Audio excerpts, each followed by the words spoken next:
یہ جو موجودہ کتابی شکل ہے، اس کتابی شکل میں پہنچتے ہوئے آلموسٹ 25 سال اس کو لگے ہیں کہ عرب کے لوگوں کو اپنی میموری کے اوپر نا بڑا ناز تھا، وہ چیزیں زبانی یاد رکھتے تھے، کریم کرتے تھے، ان کو اتنی شاعرانہ کلام زبانی یاد ہوتے تھے۔ صحیح بخاری میں آتا ہے کہ ابن مسعود کہتے ہیں میں نے 80 صورتیں نبی علیہ السلام سے خود سن کے یاد کی ہیں۔ آپ نماز میں پڑھتے تھے، آپ ذرا کریمنگ کا لیول دیکھیں کہ نماز میں وہ تہجد کی نماز میں سن رہے ہیں اور یاد بھی کر رہے ہیں۔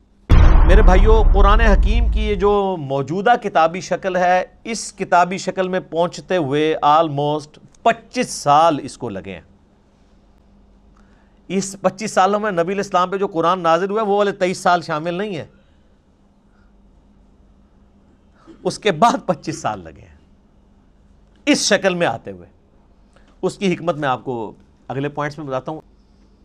وہ ہے میرے بھائیوں کہ عرب کے لوگوں کو اپنی میموری کے اوپر نا بڑا ناز تھا، وہ چیزیں زبانی یاد رکھتے تھے، کریم کرتے تھے، ان کو اتنی شاعرانہ کلام زبانی یاد ہوتے تھے، ان کے لیے کوئی پرابلم نہیں تھا چیزوں کو زبانی یاد رکھنا، اور اس پہ وہ فخر محسوس کرتے تھے۔ اب اس سینیریو کے اندر جب یہ کتاب نازل ہوئی تو صحیح بخاری میں آتا ہے کہ ابن مسعود کہتے ہیں میں نے 80 صورتیں نبی علیہ السلام سے خود سن کے یاد کی ہیں۔ آپ نماز میں پڑھتے تھے، آپ ذرا کریمنگ کا لیول دیکھیں کہ نماز میں وہ تہجد کی نماز میں سن رہے ہیں اور یاد بھی کر رہے ہیں، اتنے ان کے مضبوط حافظے تھے۔ ابھی بھی دیکھ لیں، آپ چھوٹے بچوں کو لگا لیں، کتنے بچے ہیں 8-9 سال کی عمر میں پورا قرآن حفظ کر جاتے ہیں۔ ابھی بھی کوئی مشکل نہیں ہے، لیکن وہ اب تھوڑا سا چونکہ ہمارا موڈ چینج ہو گیا، ہماری پرائورٹیز چینج ہو چکی ہیں، اس لیے وہ والا معاملہ پیچھے چلا گیا۔ ہم زیادہ تر لکھی ہوئی چیزوں کے اوپر اعتماد کرتے ہیں، زبانی یاد رکھنے کے اوپر توجہ نہیں کرتے، اس لیے یہ ذرا مسئلہ آہستہ آہستہ پیچھے چلا گیا۔ اب چونکہ ان کو اپنی کریمنگ کے اوپر ناز تھا، یاد کرنے کے اوپر ناز تھا، اس لیے وہ قرآن پاک کے حافظ سینکڑوں کی تعداد میں صحابہ کرام میں موجود تھے۔ لیکن صحیح بخاری میں آتا ہے جب جنگ یمامہ ہوئی مسیلمہ کذاب کے خلاف، اس جنگ میں کئی حفاظ شہید ہوئے، تو پھر حضرت عمر نے آ کے مشورہ دیا کہ ہم یہ جو سکیٹرڈ فارم میں کہیں ہڈیوں پہ، کہیں چمڑے کی کھال کے اوپر، کہیں لکڑی کے اوپر لکھی ہوئی نبی علیہ السلام کی لکھوائی ہوئی وہی موجود ہے، اس کو ایک جگہ جمع کر کے کتابی شکل 2 گتوں کے درمیان لے آئیں۔ تو حضرت ابوبکر چونکہ سنت کی پیروی کرنے والے تھے، پہلا جواب ان کا وہی تھا کہ میں وہ کام کیوں کروں جو نبی علیہ السلام نے خود نہیں کیا۔ پھر حضرت عمر ان کے ساتھ بحث کرتے رہے کہ اس کی ضرورت ہے، حتیٰ کہ حضرت ابوبکر کہتے ہیں اللہ نے میرا سینہ کھول دیا۔ پھر مشورہ طے پایا کہ زید ابن ثابت جو بڑے انٹیلیجنٹ بندے تھے اور سب سے زیادہ ڈومیننٹ وہی انہوں نے لکھی ہوئی تھی، ان کو بلایا گیا، ان کے ذمہ یہ کام لگایا گیا، وہ بھی ریلیکٹنٹ ہوئے۔ پھر ان کے ساتھ صحابہ نے بحث کی، وہ مان لیا انہوں نے، اور بخاری میں الفاظ ہیں، انہوں نے کہا کہ اگر مجھے حضرت ابوبکر یہ ڈیوٹی لگاتے نا، یہ پورا پہاڑ یہاں سے یہاں شفٹ کرنا ہے، تو وہ آسان کام تھا۔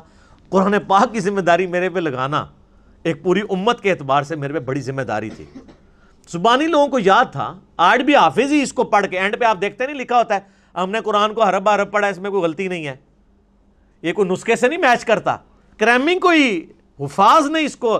لیکن حضرت ابوبکر یہ چاہتے تھے جو نبی علیہ السلام نے اپنے نوٹس لکھوائے ہیں اس کے ساتھ کاؤنٹر ویریفائی کیا جائے، اور اس کے لیے طے پایا کہ ریٹن ریکارڈ موجود ہونا چاہیے، جو بھی آپ اس میں لکھیں گے اور کم از کم 2 بندے اس کو ریٹن میں جسٹیفائی کریں گے۔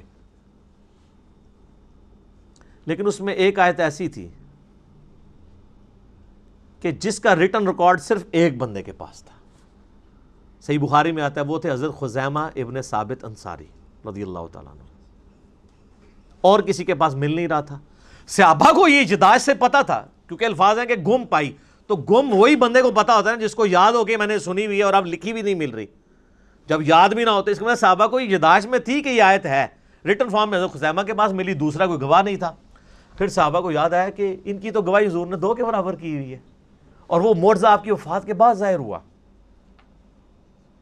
یہ پروفیسیز اور جو علامات النبوہ ہیں، اور وہ واقعہ بڑا مشہور ہے۔ نبی علیہ السلام نے ایک یہودی کے ساتھ ایک جانور کا سودا کیا، آپ گھر جب رقم لینے کے لیے، مال لینے کے لیے گئے، پیچھے سے کسی نے اس کو زیادہ قیمت لگا دی، وہ مکر گیا۔ آپ علیہ السلام واپس آئے تو اس نے کہا آپ نے سودا ہی نہیں کیا۔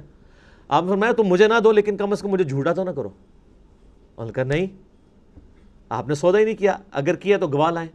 گواہ کوئی بھی نہیں تھا، تو حضرت خزیمہ وہاں سے گزر تھے، انہوں نے کہا میں گواہی دیتا ہوں کہ تم نے سودا کیا۔ معاملہ رفع دفع ہو گیا۔ جب وہ چلا گیا تو حضور نے کہا تم نے کیوں گواہی دی صلی اللہ علیہ وسلم؟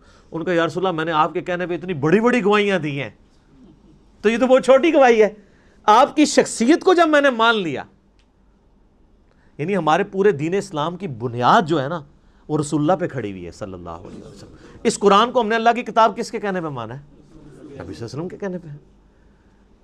قبر کے عذاب کو، آخرت کے معاملات کو، جنت کو، یہ ساری چیزیں آپ کے کہنے، تو ان کا جب میں نے اتنی بڑی بڑی چیزیں، یہ تو چیز ہی کوئی نہیں، تو آپ علیہ السلام نے پھر ان کو آنری طور پہ فرمایا تھا کہ ہر معاملے میں 2 گواہوں کی ضرورت ہے۔ جہاں میرا خزیمہ 1 آ گیا نا تو اس کی گواہی 2 کے برابر مان لینا۔ اور وہ سر حضرت ابوبکر کے دور میں معجزہ ظاہر ہوا، بخاری میں موجود ہے، وہ پھر اللہ تعالیٰ کے نبی علیہ السلام کو اللہ تعالیٰ نے یہ زندہ معجزہ امت تک ٹرانسفر کیا کہ ان کی گواہی کے اوپر وہ پھر آیات قرآن حکیم میں داخل کی گئی، لقد جاءکم رسول من انفسکم، یہ والی آیات۔ اور ایک روایت میں کسی دوسری آیت کا ذکر آتا ہے۔ بہرحال تو یہ ریٹن ریکارڈ کو سامنے رکھا جاتا تھا اور پھر میچ کر کے تو پھر ایک مصحف تیار کیا گیا۔